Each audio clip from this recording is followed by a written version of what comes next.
You're listening to Porn-Free Masculinity, where you connect to your recovery and your destiny.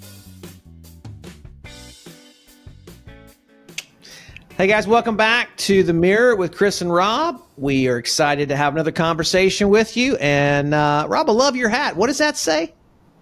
Hey, come on now. Some of your listeners might recognize this. Strictest confidence. Safety, baby. Safety, one of the most important parts of doing recovery work is finding a safe place to be able to be honest and share what's broken, what's not working. Amen. Amen. So today, what we want to talk about and want to process through is, what does it mean to do your work? When you talk about doing recovery work, you'll probably hear in the lingo, you got to do your work this, you got to do your work that. And in that discussion, I think there's a lot of different things that can be focused on, anywhere from the religious side, which is about, praying and reading your Bible more and doing scripture memory and showing up to church. And, Jesus will heal you of this if you just believe. That's a very extreme version of this. All the way to the other side, the totally secular side, which is you better show up at your meetings. You need to be at the meeting, and the meeting is going to fix it. And you walk your steps, and you get your sponsor, and you go through that process, and that's going to heal you. But I think there's some important places in that spectrum that really resonate with us. And so I think we get to talk about it today. So when you think about what does it mean to do your work, where do you start? Yeah, that's great. I love the two extremes, by the way. Thanks for starting kind of with a couple of anchor points, because I've tried them both. Mm-hmm. Yeah, me too. I've tried them both on for size, and I think they both have a really important role to play in the recovery process. I think about a man that I got a chance to spend some time with in his kind of online video course near the beginning. But Michael Leahy does a great job with his class. I can't remember exactly what it's called, maybe master class or some version of that. But he ultimately kind of walks you through this idea of daily discipline, daily focus, daily interaction with the concept of recovery. And it was super helpful for me, by the way. But one of the things out of many, but one of the things that I'll never forget is this idea that he shared. He said, if you do the work, it'll look a lot like the stock market. Okay. The stock market over the course of 50 years is always up and to the right. However, in any given moment, when you zero in on any given 5-year period, 10-year period, you will see jagged edges. You will see drops, and then you will see peaks, and then you'll see drops, and you'll see peaks. But the analogy that has stuck with me so well is, however, if you keep doing the work, just like the stock market, you will be up and to the right over time. And so I love that, because there have been moments where I have felt, and I just shared this just this weekend, there have been moments I felt I am tired of being the identified patient and I'm tired of feeling broken. Like every piece of doing the work, and we can talk about what that kind of the details of that. But every time I picked up doing the work, it was, you're broken, you need healing. Yeah. You're broken, you need healing. And I was like, oh my gosh, I think I'm going to implode if I keep looking up and feeling as though, or realizing that I'm a broken man. And so, anyway, I would love to hear your thoughts on what doing the work looks like from your perspective. Well, let's resonate with that analogy, because I think it's an important one, because what I'm hearing and what you're saying is that the goal of recovery, the doing the work of recovery, is sustained growth over time. Yes. Is that I want to continue to grow, and it's not going to come tomorrow or maybe next week or maybe next month. But if I commit to a process, and frankly, guys, it doesn't matter what process you commit to as long as you're consistent with it. And we'll talk a little bit about that in a second, probably. But sustained growth over time. But you mentioned something very important in this idea of, okay, here I am and things aren't going well. I feel like I'm broken today. In that sustained growth over time, I think I can't focus on any moment in the process as being definitive, because, and here's a great refrain to bring into recovery, right? I don't know. There's if you've watched some Hollywood movies, there's a Buddhist proverb about this, which basically says, in the moment, something good happens, and, basically you say, okay, we'll see about that. And then something bad happens and you go, okay, we'll see about that. And then something good happens and you say, we'll see about that. Because in the moment, it's a terrible time to evaluate the reality of my life, my existential worth, my goodness, my badness, my performance, my healing. In the moment sucks to evaluate it. Because guess what? If I evaluate on the top of one of those peaks, guess what's going to happen next? I'm going to crash down. So have I relapsed? Am I not doing recovery anymore? Am I truly broken and this is the best it'll ever be? Or if I'm in the bottom of the pit, am I evaluating there? I go, man, I suck. This is just, that's where you can say those, phrases like, I'm a piece of dirt. I'm a worm, as Martin Luther said in the Protestant Reformation. I'm just a worm. I'm evaluating myself there. That evaluation is not about reality. It's about what I'm feeling at the moment. Yeah. Right. So Dang, that's so good. So being able to say, I don't know is almost like, okay, I'm in the process. I'm here. So here's one of the principles that has been, it was fundamental for me in recovery, was the value of showing up. Because, and I'll tell in a couple ways. I used to go to a meeting on Monday nights. I led it, but it was a bunch of guys just being honest with each other, just doing life together. And we would go through books and talk about topical things, but it really was about just being together, right? And there'd be some Mondays I'd get home from work as a 7:00 meeting, and I didn't want to go to this daggone meeting. I was so tired. It'd been a long day. I just wanted to text the guys and say, I'm not going to be there. But I would show up. I would come to the meeting.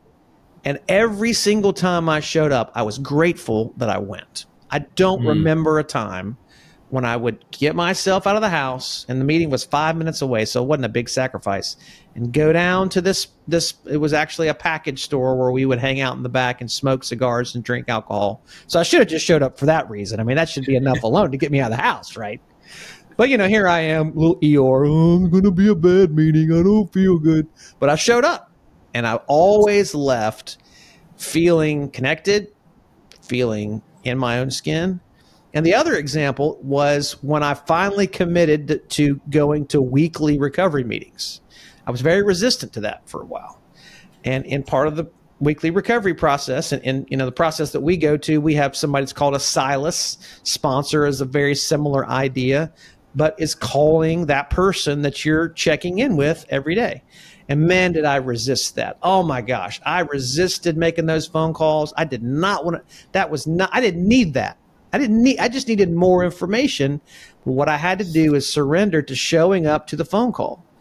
And guess when the best phone calls were? On my good days. On the days that I didn't feel like I needed it, I got that little tick up in the stock market. And the next day was a little tick up. And then I dropped down. I still need to make a phone call. I'd do a little tick up from there, a little tick up from there. And no matter how difficult things got, the connecting, the showing up allowed me to go on that gradual incline of this. It wasn't my knowledge. It was my experience of connection with myself and others and God. Yeah. Yeah. I love that. And I want to kind of tie into your idea of experience, because the other realization that I had kind of after finding rock bottom was it took me 33 years of acting out, of living a secret life of addiction. And all of a sudden, the logical side of my brain was like, well, of course I'm not going to get out of this with 6 months of really good homework or really good podcasting. It took me 33 years to get in. It's not going to take me 6 years to get out. And that framework became really important to say, okay, what is it going to take to be engaged on a regular, consistent basis? And I let go of the how long is it going to take kind of an idea. Yep. And I embrace that this ultimately is just going to become part of my life. Wait, hold on. We have to do this forever, Rob? Are you telling me that the work goes on forever? It changes though, doesn't it? It changes into this. It changes into this place of beauty. Yeah. Whereas when you first start, it feels like a place of brokenness and feels so heavy. And I'll put it in other terms. These are terms that I anchor into whenever I feel down or I feel uncertain. But Jay Stringer recently said this is about freedom from, which is kind of like the beginning part of the recovery journey. How do I stop doing and stop looking and stop acting and stop filling the blank? But ultimately, this journey needs to move and migrate toward freedom for. Okay. Like, what is my purpose? Yes. What is my mission? Yeah. What kind of legacy do I want to leave? And I remember doing the work part. I don't know, when I was really seriously doing recovery, the work part was freedom from, understanding my behaviors and my choices and how I get to the moment where I choose to fantasize or lust or linger or whatever the case might be, or act out. What are the roots that kind of drive me there? And then at some point I remember thinking, gosh, I'm really kind of overdosing all of the material, all of the conversations are overdosing in this stop behaving mentality. And I started to bring balance to my recovery. And I said, I want to start thinking about and building in components that help me look forward while not ignoring the past, but help me look forward. And so, there became more of a balance for me. And then there became a depth. There was kind of like this third phase that really kind of created some anchor points and allowed me to go deeper. And you and I have talked about this, but for me, deeper was going into my story, going into the dark corners of my past as a kid and saying, where did this really begin? Yeah. And so, doing the work kind of is this full spectrum. And if I had to put one more analogy out there, I apologize to listeners for using so many analogies, but they're super helpful. Good teachers, man. Good teachers.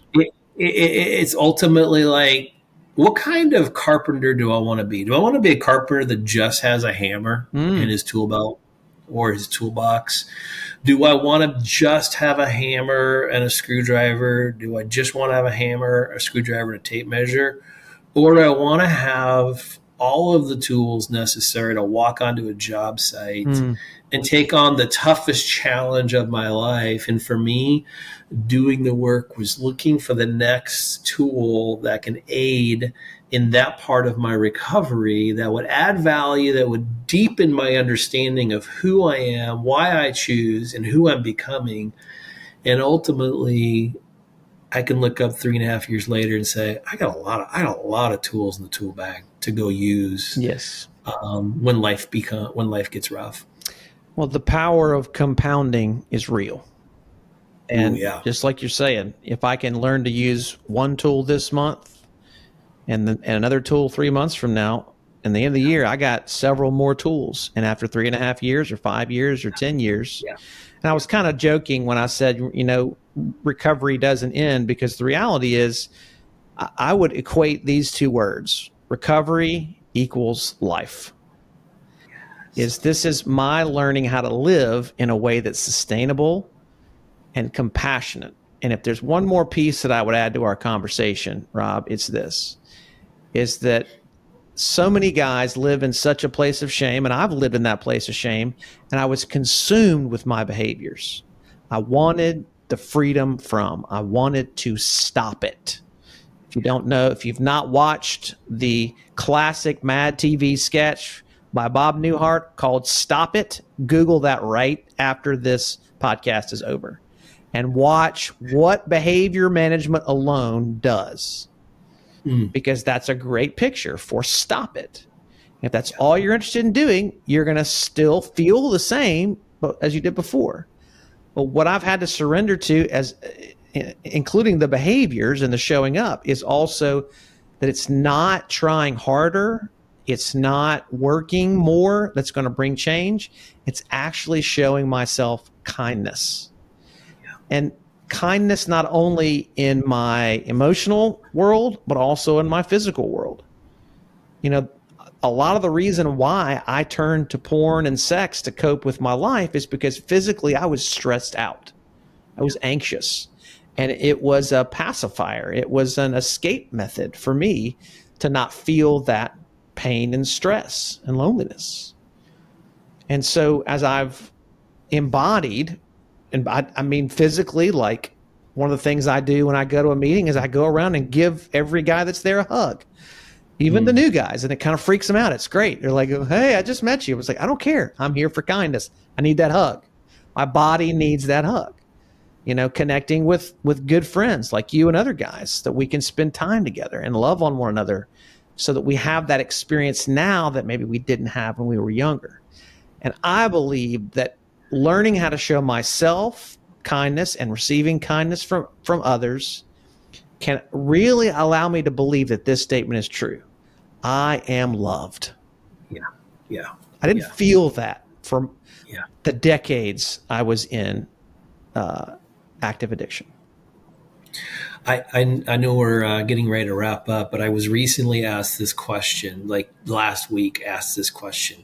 What was the most important thing you've done in your recovery journey to get you to where you are today? Because I've noticed so much change, right? Yeah. What's the magic pill? Tell me the answer right now, Rob, because I just want the answer. And I get that a lot from guys who want to be part of my journey. Rob, will you spend time with me? I kind of take a phone call, and my answer is always the same. Gosh, I can't lean on one item because there was never one moment. And I share this this is not a humble brag, but I did sit down recently to figure out how many hours do I have in this process since I started to get serious. And Chris is probably 3,000 or more hours, probably in that 3,500 hours in the last 3.5 years. Sure. And, you know, I can't actually go back and pin one moment because it all built upon each other, just like the stock market, right? It just started to build upon itself. It became exponential. I love how you use that word. And it's allowed me to grow and to be molded and ultimately discover the true depths of my heart, which I think is one of the beautiful parts of recovery, is to recapture, rediscover my heart. Yes.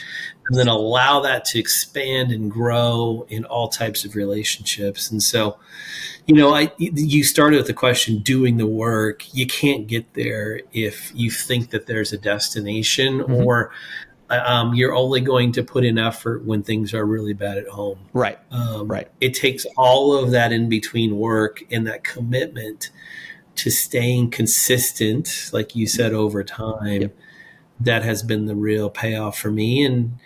And it's not that I've arrived. I think as long as I'm breathing, this will be part of my journey. Absolutely. And I will stack on top of that, guys, if you want a North Star in doing your work, it is, what is your purpose? Why are you here?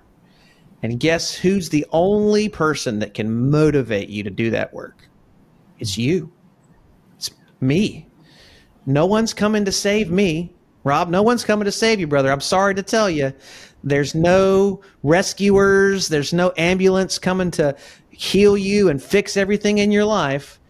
I have to learn to be the one who takes care of myself, loves myself, and walks in the direction that only I can walk. And every person listening to this message, this podcast, you have a unique direction that you were created to walk in, that only you can walk in. The question is, are you going to take the time to begin to show up and invest in your toolbox and show yourself kindness so that you can begin to see growth day after day, week after week, month after month, and year after year? And listen, I promise you, if you do that work, the fruit will come.